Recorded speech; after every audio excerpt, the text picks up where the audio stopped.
आज हम लोग जिस कहानी की बात कर रहे हैं वो आपकी जानी पहचानी सी कहानी हो सकती है। ऐसा इसलिए है क्योंकि भारत में लंबे समय से कथा वाचन की परंपरा चली आ रही है और इस परंपरा की वजह से कभी भागवत पुराण तो कभी कोई दूसरे पुराण सुनाते हुए कोई न कोई कथावाचक आपको दिखते ही हैं और उनकी कहानियों में ये कहानी अक्सर आ जाती है। ये कहानी है नारद ऋषि। अब नारद मुनि जो थे वो आप जानते ही हैं कि नारायण नारायण जपते हुए कभी यहाँ कभी वहाँ हर जगह आते जाते रहते थे। एक दिन उन्हें लगा कि भाई उनसे बड़ा भक्त तो कोई है ही नहीं, उनसे बड़ा भक्त कोई है ही नहीं। ये जैसे ही उन्हें अंदेशा हुआ तो उन्होंने सोचा कि चलो इस बात पर मुहर लगवाने के लिए हम लोग सीधा भगवान विष्णु के पास। तो नारद मुनि पहुंचे भगवान विष्णु के पास और उनसे कहा, भगवान देखिए मैं ही आपका सबसे बड़ा भक्त हूँ, सारे दिन मैं नारायण नारायण का जाप करता रहता हूँ और आप बताइए आपने कभी मुझसे बेहतर मुझसे बड़ा कोई भक्त देखा है अपना? विष्णु भगवान ने एक नजर देखा नारद को ऊपर से नीचे तक। आप जैसा कि जानते हैं एक क्षीर सागर यानी कि दूध से बना हुआ सागर जैसा कुछ था जिसमें शेषनाग की सैया यानी कुछ बिस्तर जैसा बनाकर भगवान विष्णु उस पर आराम करते। भगवान विष्णु अपनी सैया पर से उठे और उन्होंने देखा नारद को और कहा कि हाँ नारद जी आप मेरे बहुत बड़े भक्त हैं, ये तो मैं मानता हूँ, लेकिन आपसे भी बड़ा है पृथ्वी पर है। नारद घबराए। उन्होंने सोचा पूरी दुनिया में मैं चक्कर लगाता रहता हूँ, सारे ऋषि मुनियों से मैं मिलता हूँ, संत महात्मा भी सारे मेरे परिचित ही हैं चाहे किसी भी काल के हों, और ये कह रहे हैं कि मुझसे बड़ा भक्त इन्होंने देख रखा है। आखिर ऐसे कैसे इन्होंने देख लिया और मैं कभी मिलकर के ही नहीं आया। तो उन्होंने भगवान विष्णु से पता पूछना चाहा, जानना चाहा कि ये भक्त आपका रहता कहाँ है। तो भगवान विष्णु से ने ऊपर से ही पृथ्वी दिखाई और पृथ्वी दिखाकर उन्हें कहा कि वो देखो वो जो वहाँ किसान नजर आ रहा है वही मेरा सबसे बड़ा भक्त है। भारत बोले ऐसे कैसे आपका बड़ा भक्त है? भगवान विष्णु ने कहा कि ठीक है तो आप जांच करके देख लीजिए। तो नारद चले जांच करने के लिए और उन्होंने गांव के पास ही वन में अपना डेरा जमाया। वो दिन भर गांव में चक्कर काटते रहते, नारायण नारायण का जाप करते रहते। किसी को उन्होंने बताया नहीं कि वो नारद है। तो लोग समझे कि भाई ठीक है कोई साधु होगा कहीं आसपास में आकर के ठहरा हुआ है, वो गांव में भिक्षा मांगने आ जाता है, ठीक है कोई बात नहीं। चक्कर लगाते लगाते नारद मुनि लगातार उस किसान पर कड़ी नजर रखते रहे। तो उन्होंने देखा कि ये करता क्या है। किसान बिल्कुल किसान था। सुबह सुबह उठता, नारायण नारायण जपता हुआ पलंग से उतरता, अपने जाकर के किसान तरह अपने बैलों को कुछ सानी कुछ चारा देता, गाय को देखता, फिर थोड़ी देर के बाद खेत पर चला जाता। खेत की जो भी निराई गुड़ाई करनी होती थी, पानी का इंतजाम करना होता था, खाद का इंतजाम करना होता था, वो सब कुछ अपना देखता। लौट कर आता तो परिवार के साथ कुछ समय बिताता, बच्चों के साथ हंसता खेलता, पंचायत वगैरह में भी कभी कभी जाकर के बैठ जाया करता। पूरे दिन में बस एक बार सुबह सोकर उठते ही बिस्तर से उतरते हुए वो नारायण नारायण। अब नारद बड़े चकित हुए। वापस वो भगवान विष्णु के पास बोले कि भगवान वो तो दिन में एक बार बस एक बार नारायण नारायण कहता है, वो भी सुबह उठते ही बिस्तर से उतरते हो, बाकी पूरे दिन तो उसने कभी भगवान का नाम तक नहीं लिया। सारे दिन दुनियावी कामों में लगा रहता है। मायावी जिसको आप कहते हैं उस चक्कर में पड़ा हुआ जो जीव होता है, वैसे ही माया में लिपटा हुआ ये जीव है, ये आपका बड़ा भक्त कैसे हो सकता है? भगवान विष्णु बोले ठीक है हम लोग तुलना करके देख लेते हैं। ऐसा करो ये कटोरा लो और इसे हाथ में लिए लिए तुम्हें पूरे पृथ्वी का एक चक्कर काटना है। बस शर्त ये है कि ये कटोरा तेल से पूरा लबालब भरा हुआ है और इसमें से तेल की एक भी बूंद छलकनी नहीं चाहिए।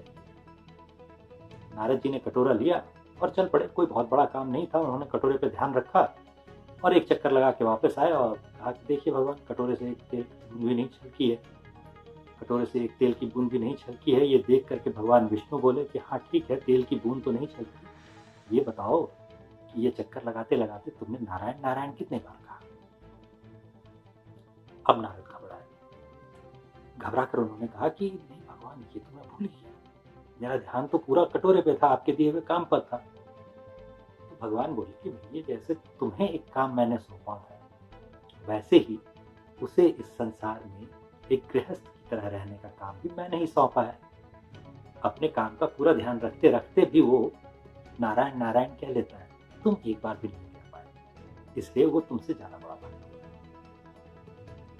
नारद ने अपनी हार मान ली, अपनी गलती पर शर्मिंदा हुए और वापस लौट गए। ये कहानी सुनाते समय आमतौर पर कथावाचक आपको ये बताते हैं कि कैसे गृहस्थ किसी साधु सन्यासी से श्रेष्ठ होता है। मेरा इस कहानी को सुनाने का उद्देश्य कुछ दूसरा था। मेरा उद्देश्य था आपका ध्यान भगवत गीता के दूसरे अध्याय के 41वें श्लोक की तरफ ले जाना।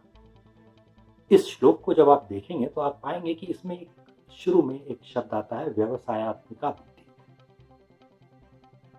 और इस श्लोक के अर्थ के बारे में कहा जाता है कि व्यवसायात्मक बुद्धि जो होती है वो एक दिशा में काम करने वाली होती है, एकाग्र होती है, और दूसरी जो बुद्धि होती है जो कई शाखाओं में अलग अलग दिशाओं में भटकती रहती है।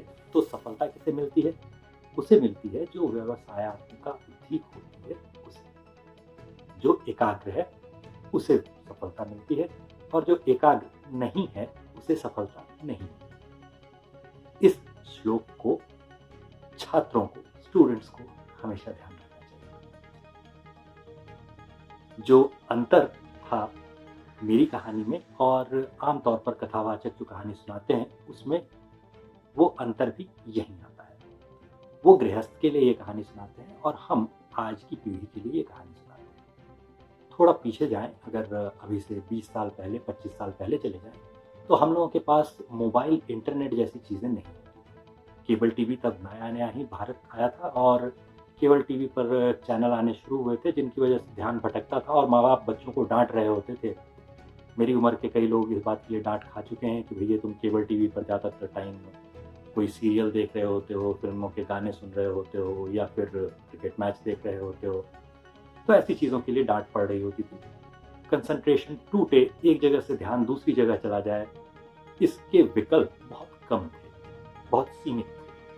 आज की दुनिया अगर देखें तो हमारे पास इंटरनेट होता है, मोबाइल होता है, इंस्टाग्राम, फेसबुक, सोशल मीडिया के और दूसरे साधन, कई चीज़ें हैं जो आपका ध्यान भटकाती हैं। इसके बाद भी अगर जिस पीढ़ी को कूल डूड पीढ़ी कहा जाता है, उस पीढ़ी को देखें तो वो जो काम कर रही है वो काफ़ी अच्छा काम है। इस काम के साथ अगर आप लोग भगवत गीता का ये श्लोक भी याद रखें, जोड़ लें, तो सफलता थोड़ी सी ज़्यादा आसानी से मिलेगी। एक दिशा में काम करते रहने का मतलब ये भी होता है कि चाहे मान लीजिए अगर हम छोटा सा उदाहरण लेकर के देखें, तो सोचिए कि सोशल मीडिया पर सफलता पाने के लिए क्या करना होता है।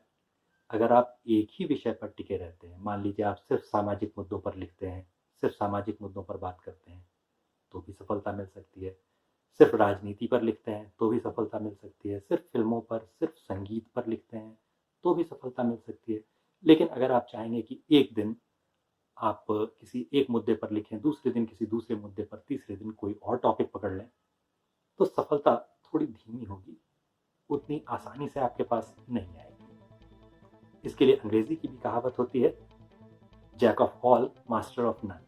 शायद वो भी आपने सुन रखी हो। तो अब की पीढ़ी जिसके लिए शायद परीक्षाएं भी नजदीक हैं, उनके लिए ध्यान रखने लायक विषय हो सकता है कि आपके पास उसी तरह कई दूसरे विकल्प ध्यान भटकाने वाले आएंगे, जैसे कि नारद के सामने आए होंगे। जैसे नारद जब निकले होंगे तो कई जगहों से गुजरे होंगे, वहाँ पर पहाड़ होंगे, झरने होंगे, शायद सुंदर मनोरम दृश्य हों जंगलों के, कुछ सुंदर पशु पक्षी वगैरह उनको दिखे हों रास्ते में, लेकिन उस पर उन्होंने ध्यान नहीं दिया। उनका ध्यान कटोरे से तेल न छिड़के इतने पे ही बना रहा। ऐसे ही हमारा किसान भी था। किसान के सामने भी कई दूसरे विकल्प थे। सुबह सुबह किसी सुबह हो सकता है कि उसे उठने में देरी हो जाती होगी, या किसी सुबह उसके पास ज़्यादा काम रहता होगा, इसकी संभावना है। लेकिन इन सब के बीच भी उस किसान ने याद रखा कि सुबह उठते ही उसे एक काम जरूर करना है, यानी नारायण नारायण जरूर कहना है। तो इस तरह से वो बेहतर करता रहा। इस श्लोक को और इसके अर्थ को देखेंगे तो भी आपको यही नजर आएगा। उम्मीद है आप इस श्लोक को आज की दुनिया पर ये जैसे लागू होती है उस तरीके से देख पाएंगे। किसी और कहानी के साथ अगली बार फिर मिलेंगे। नमस्कार।